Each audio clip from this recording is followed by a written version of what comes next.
Há temas que o homem consciente não pode evitar: a morte, o amor, o sentido das coisas. Enfrentando esses temas, os heróis de Final Fantasy IX partem em uma aventura repleta de locais e experiências que fomentam a busca de cada um deles por uma existência mais autêntica. É impossível não se identificar com cada um deles, porque também é quase impossível hoje em dia alguém não ter parado para se perguntar: quem sou eu, o que devo fazer, quando tudo acabar, para onde vou? A narrativa que leva a esses questionamentos é tão interessante que vou evitar citar momentos históricos e vou me ater a pontuar a jornada de autodescoberta de cada personagem, já que o ponto de chegada dessas jornadas são mais ou menos previsíveis desde o início, o que, claro, não compromete absolutamente em nada o quão cada vez mais cativantes elas vão se tornando conforme a história avança. Seguindo nesse nosso combinado, Steiner de cara é mostrado como cavaleiro acostumado a seguir ordens, e não toma responsabilidade moral sobre suas atitudes, delegando sua consciência ao reinado de Brani, rainha de Alexandria.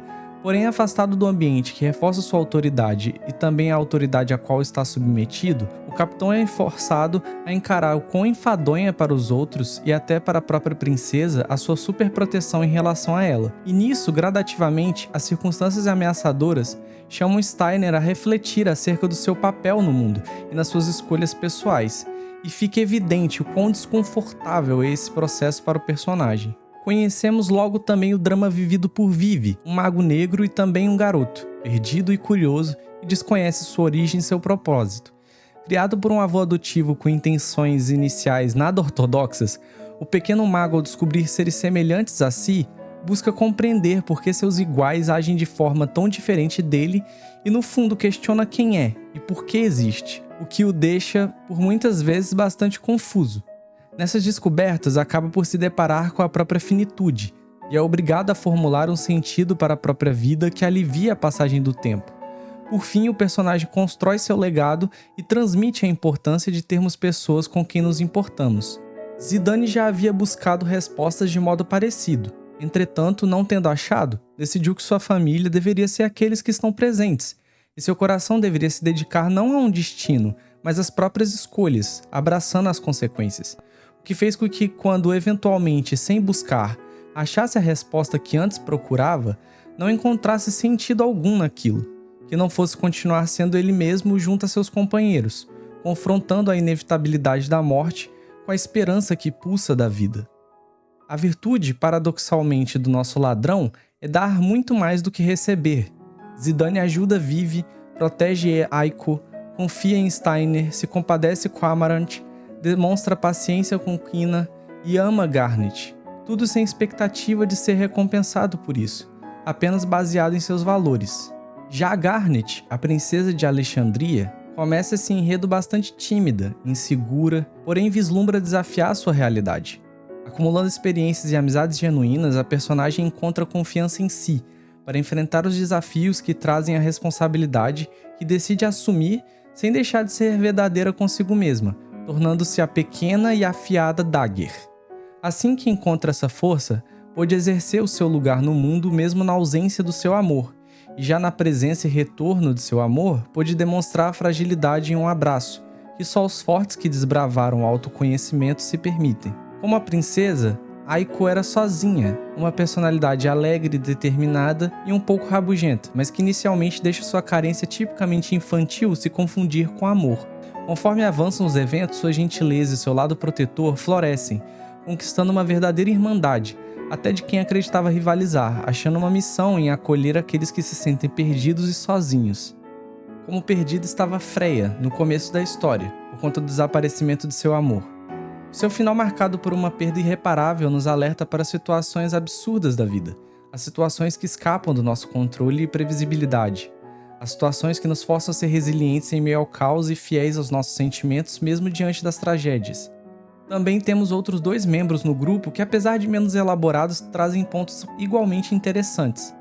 Quina representa com seu jeito peculiar a sinceridade em relação às nossas ambições e desejos, mesmo que ninguém nos compreenda. Amarant representa o amadurecimento de alguém que acredita que o controle de tudo está na força de seus braços, sendo autossuficiente em todas as circunstâncias, e passa a entender o poder que reside em receber humilde uma mão quando necessário. O quão mais forte é alguém que não se vê sozinho e se prontifica a ser mais uma mão a se estender para o outro. O tempo e a memória desempenham também um papel importante na aventura desses nossos heróis. A memória é tratada aqui como algo que mantém a conexão entre os seres vivos, mas também os configura como únicos, simbolizando tanto uma resistência ao destino quanto uma valorização do legado. A obra, assim, nos presenteia com um belíssimo teatro de temas existenciais, uma verdadeira ode à condição e existência humana, marcada pela tensão entre liberdade, angústia e responsabilidade individual em meio ao absurdo e dos sofrimentos, lutando por um significado em um universo aparentemente indiferente, o que torna essa obra claramente inspirada nas tensões suscitadas pela corrente literária e filosófica do existencialismo. Segundo essa corrente, como Jean-Paul Sartre aponta, somos condenados a sermos livres, e como Søren Kierkegaard sugere, essa liberdade se torna fonte de angústia, pois exige que o homem escolha entre o salto no desconhecido e no mistério da causalidade com fé, ou a resignação e renúncia em relação ao que almejamos encontrar nesse mundo e seus bens. É engraçado perceber conceitos centrais da filosofia, por exemplo, de Sartre, nos conflitos vividos por Steiner, como o conceito de má-fé, em que, frente à liberdade e responsabilidade pelos seus atos, o indivíduo nega essa realidade adotando uma atitude de conformidade com papéis sociais, valores externos ou razões pré-estabelecidas, sem se questionar mesmo sabendo que está se enganando. Essa fixação nas definições pré-concebidas de si, no intuito de evitar a angústia da escolha, impede o exercício da autenticidade, ser nós mesmos, o que inevitavelmente gera o que se tentou evitar, como o nosso cavaleiro que se sente perturbado por reprimir sua própria capacidade de refletir e se autodeterminar. No que diz respeito a essa autenticidade, Kierkegaard contribui dizendo que existem 3 formas de se experimentar o desespero. Existe o desespero de não saber que se está em desespero, o desespero de não querer ser o próprio eu e o desespero de querer ser o próprio eu, contudo ignorando a dependência de Deus. É difícil enquadrar algumas das figuras da narrativa em somente um tipo de desespero nesse esquema do autor. No entanto, Steiner reflete bastante o desespero de não saber que se está em desespero, que ilustra o tipo mais comum entre as pessoas como ele imersas no cotidiano, que encontram uma ilusão de plenitude nas coisas do mundo, como status, sucesso, dinheiro ou prazer, e sufocam a consciência do nosso relacionamento com o nosso eu mais profundo em ligação com o que é eterno, ou seja, aquilo que importa e resiste à passagem do tempo. Já o desespero de não querer ser o próprio eu paira principalmente sobre Vivi, pois o mago sofre de um passado que tem definido seu presente e identidade e que gostaria de poder negar e ser outra coisa mais fácil de aceitar. É notável em seguida como o vilão principal de Final Fantasy IX, Kuja, experiencia o desespero de querer ser o próprio eu, porém ignorando a dependência de Deus, e na verdade converge os dilemas de todos os outros personagens. Todavia, soluciona, diferentemente dos nossos amigos, o quebra-cabeça tardiamente.